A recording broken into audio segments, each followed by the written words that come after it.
What's up, NFL fans? People who usually watch my videos know me for either the MMA videos I did in the past or the Bills videos I do currently. I'm going to do a little bit different topic here. Being a football fan, first and foremost, aside from being a Bills fan, I'm a football fan, love football, and I've come to appreciate or just kind of gather a certain fascination. I don't know what it is with the quarterback position. Obviously, because it's the ultimate glory position. It's the ultimate position of, you need one. And without one, you're a losing team. I should know, as I'm a Bills fan. Ever since Jim Kelly, they've been searching for that guy. And teams that have that guy, the few that are out there know how valuable he is. Or sometimes you don't know because certain fan bases are I think, become spoiled. Either they don't know anything else, or just they're so used to such a high quality of play at the position, they don't really fully take in how great it is to have one. The Tom Brady's, the Peyton Mannings, the Drew Breeses of the world. Aaron Rodgers is just great elite quarterbacks who are just there every Sunday and just play at such a high level all the time. And I think it's fascinating, just the position, the transitions, the way teams feel about certain quarterbacks and players. As a Bills fan, I can relate to teams like the Browns, and I'm sure they can relate to the Bills. Just the quarterbacks in and out, the blown first round picks that particularly they've spent on quarterbacks, and just the constant shuttling of he's the guy, he's not the guy, just all the situations. And I've been a football fan for over 20 years.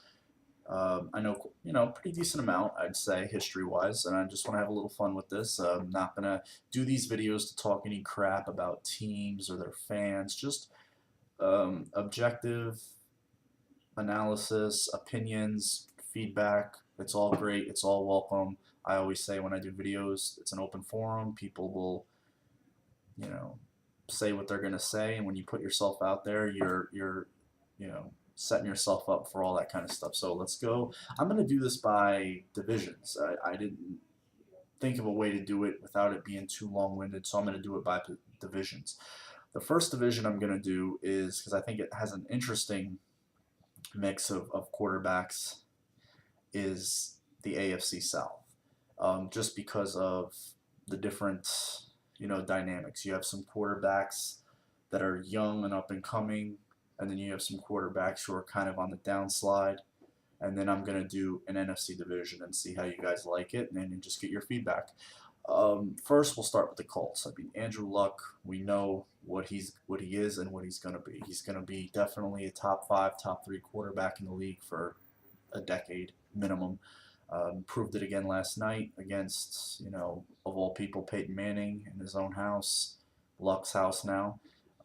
He's got all the physical tools. He's got the acumen. He's just, if you could chisel a piece of stone and create an NFL quarterback, you would come out with Andrew Luck, with the combination of just everything, just how he carries himself. He's didn't want to get into the issues of controversy, me versus Manning, and the rah-rah stuff. He kind of let Irsay, Irsay kind of does that stuff. And I think Irsay did that intentionally to take the pressure off his young quarterback.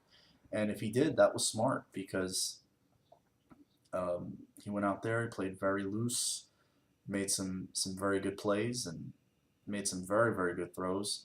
And he's definitely the truth. Definitely in one of those instances, a quarterback that was very deserving to be drafted first overall, and he's got a damn good future ahead of him. Now we're on to a team that's a little less fortunate at quarterback, the Jacksonville Jaguars.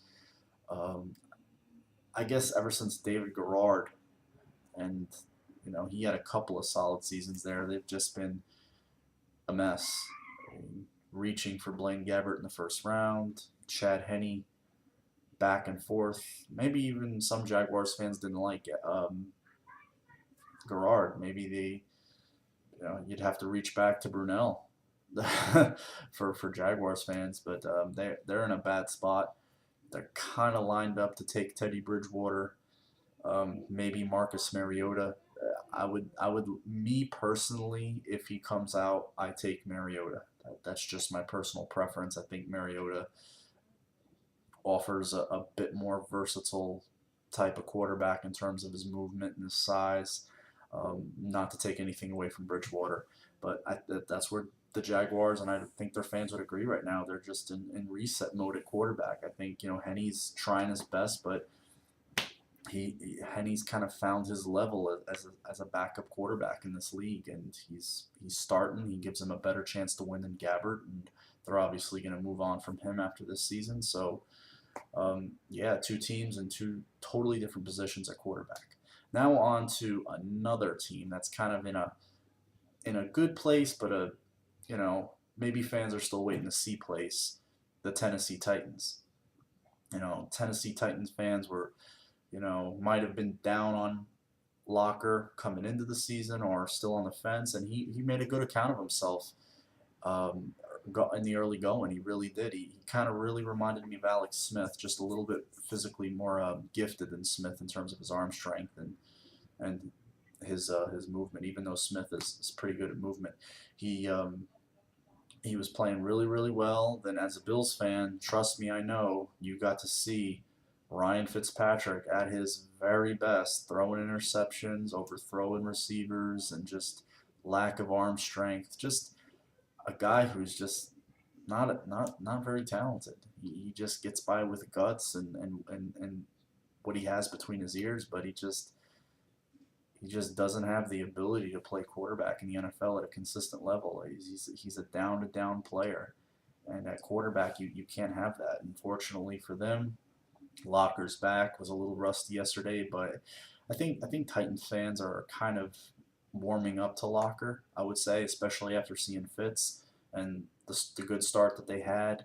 Um, I think that I think Loggins has done some good things with Locker, and I think hopefully you'll see him continue to progress and become a good quarterback. Because I was kind of, myself, I'm not a Titan fan, but seeing him, I was kind of like, I don't know about Locker. He kind of seems, kind of along the lines of Gabbert, but this year he's definitely taken a jump, and he was a little rusty at the beginning of the 49er game, but he definitely, he heated up a little bit, and he looked okay, moving around all right. Just maybe a little hitch in his giddy up, but hopefully he gets better, and they got themselves a good quarterback down there in Tennessee. Now on to another team that is just, you know, Texans fans must have been going into this year, had to been going into this year. This is boom or bust Super Bowl. As close as they've got, but they've won some playoff games, going on to the second round. You lose to Baltimore, lose to the Patriots, the way that they did, and then just to have basically their quarterback fall to pieces this year has to be completely demoralizing. I'm not even going to talk about the rest of the injuries because those are just crazy. Just like the rest of this, NFL year to this point. It's only week 7, and it's been a, you know, like a, I don't know, like a coroner's list of injuries. Crazy. But back to Schaub, I kind of think Titan fans are just, they're done with him. They have no desire to see Matt Schaub at quarterback. I know Casey Keenum came in, did a pretty decent job in a bad spot against a really, really good defense in KC. But the fact that they invested money in Schaub, I don't know about his contract status or how much it will or will not cost to cut him, but I don't think that it would do them any good to go back that direction. I think Keenan did well enough. You can start him another week and see if he can get better and maybe win them a game down there. But yeah, that's an unfortunate situation because they had just signed Schaub to that contract extension. They thought they had a guy that they could just have, settle that position down for another 2 to 3 years. But he just looks like he's regressed, and it hasn't. And it's just in his head now. He's just throwing interceptions that rookies throw or guys that even shouldn't be in the league throw. He's had some unfortunate bounces, but he's had ones where he was just trying to force balls, guys jumping routes. it's an unfortunate situation, and it's caused a lot of firestorm down there with Kubiak's job, people, going after Shaw personally. So I think, it would just be best for both parties if they were just to walk away from each other. And, Texans fans must be wanting a quarterback in this draft. They must definitely want to see the Texans, go looking for a quarterback at some point, if not in the first, definitely in the top 3 rounds.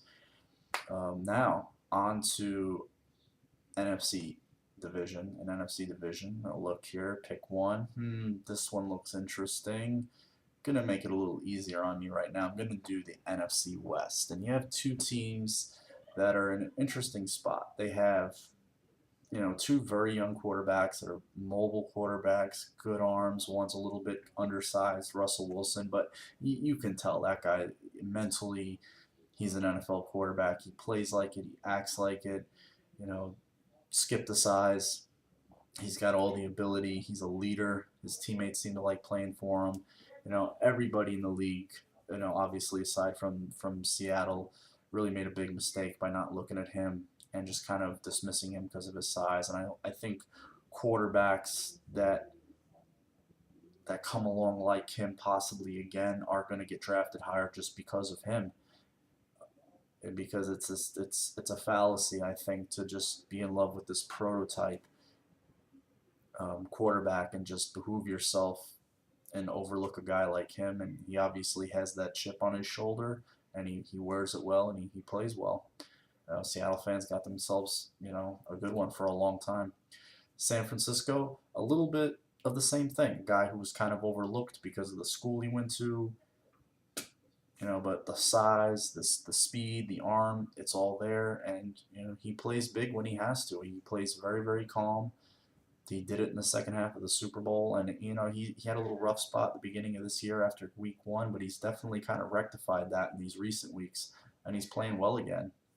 And if fans, 49er fans in particular, won't remember, he preferred, it seemed like he really had a good rapport with Michael Crabtree, and then Vernon Davis was kind of Alex Smith's guy, and when Cap went in there, he was getting more targets to Crabtree, and obviously Crabtree's been out, kind of like in Seattle with Percy Harvin. It's going to be interesting to see when Wilson gets him in the lineup how that offense is going to look. That might be interesting if he could stay healthy.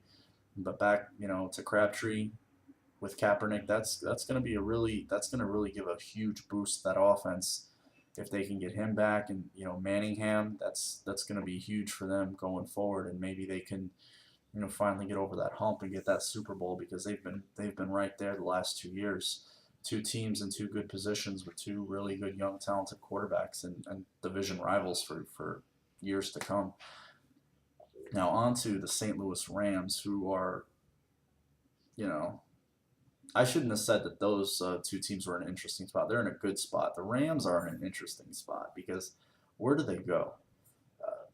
There are fans that were, kind of still on the wait and see with Sam Bradford. They like Sam Bradford. They wanted to see him progress and mature. He's kind of been a rocky, up and down kind of quarterback.